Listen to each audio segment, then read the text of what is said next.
Les réunions sur le budget fédéral ont débuté ce week-end et vont se poursuivre toute la semaine. L'objectif, c'est de trouver entre 8 et 10 milliards d'euros d'économie. L'invité du Café sans filtre ce lundi, c'est le député fédéral MR Mathieu Michel. Maxime, on vous écoute, c'est à vous. Bien, bonjour Emmanuel. Avec lui, nous reviendrons sur les accusations de Paul Magnette visant son propre parti. Bonjour Mathieu Michel. Bonjour. Comment réagissez-vous quand le PS, son président Paul Magnette, explique dans la presse que l'extrême droite est en train de s'organiser au sein du MR? Vous vous inscrivez en faux? Totalement. Sincèrement, je trouve que c'est des propos qui sont même écœurants. Parce que je trouve que lorsque on manque de projet politique, lorsqu'on est un peu essoufflé, quand on est un parti comme le PS, qui est un grand parti, attaquer quelque part.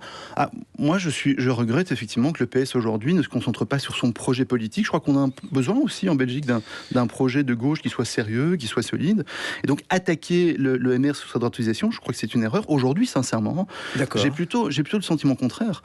J'ai la conviction que le MR, aujourd'hui, est le meilleur rempart contre l'extrême droite, pour une raison très simple, c'est qu'il est lucide, cohérent sur les enjeux, et il ose effectivement poser des propos de façon démocrate et humaniste sur des questions que beaucoup de citoyens se posent. Donc renforcer sa droite pour lutter contre l'extrême droite, c'est ça l'idée? Mais en tout cas, c'est ne pas tomber dans une espèce de moralisation de gauche systématique. Et Magnette, quelque part, c'est ça qui amène. J'ai beaucoup de respect pour lui, mais aujourd'hui, quelque part, tomber dans ce simplisme-là et quelque part balayer d'un revers de la main des questions légitimes qui sont portées avec cohérence et effectivement une certaine détermination par le MR, je pense que ce n'est pas juste. D'accord. Mais Paul Magnette a donné quelques exemples durant cet entretien accordé au soir, durant le week-end dernier. Il y a des signaux préoccupants, dit-il, comme l'accueil de militants issus de partis d'extrême droite, retweet de messages provenant de comptes identifiés comme tels. Vous aussi, ça vous a étonné, ça? Alors, il y a des choses, très sincèrement, il y a des éléments, il y a des postures pour lesquelles, effectivement, je préférerais qu'on soit plus dans la nuance. Je m'en suis jamais caché. Néanmoins, aujourd'hui, quand on voit l'EMR, ce grand parti qu'est l'EMR, c'est un parti, effectivement, de droite qui s'assume, c'est un parti libéral, qui pose, en fait, des valeurs essentielles en matière de travail, en matière de responsabilité, en matière, c'est vrai, de solidarité également, on a tendance à l'oublier. Et effectivement, je suis un peu surpris que M. Magnette, quelque part, plutôt que de se concentrer sur le projet socialiste qui mériterait un bon coup de dépoussiérage, se concentre vraiment à essayer de dénoncer quelque chose qui n'existe pas. Tout de même, il y a les nouveaux moyens de communication. Paul Magnette, à travers cet entretien, disait qu'il faut réfléchir maintenant à adapter certainement le cordon sanitaire. Il lançait une grande réflexion autour d'une table ronde.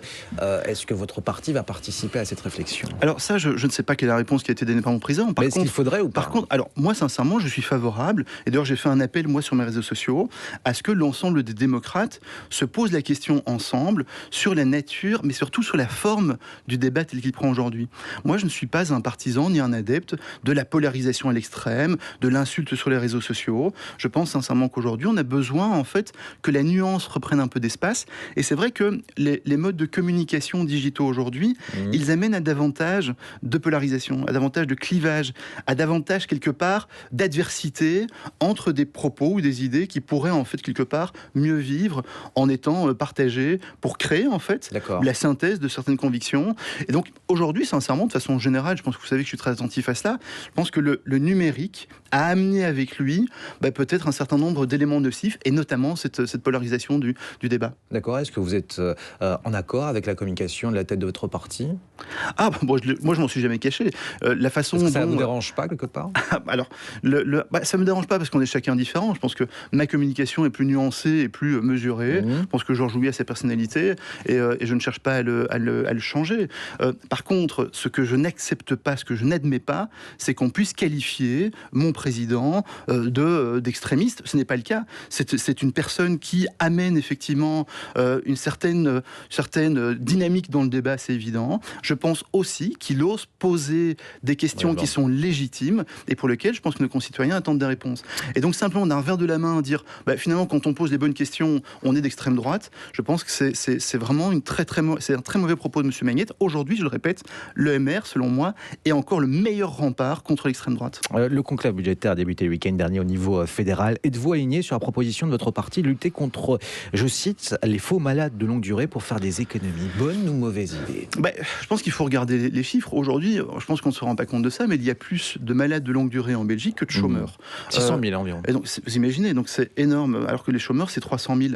Et donc, c'est clair qu'aujourd'hui, on peut s'interroger de façon légitime si dans tous ces malades de longue durée, ils sont tous, en fait, au point de ne pas pouvoir travailler.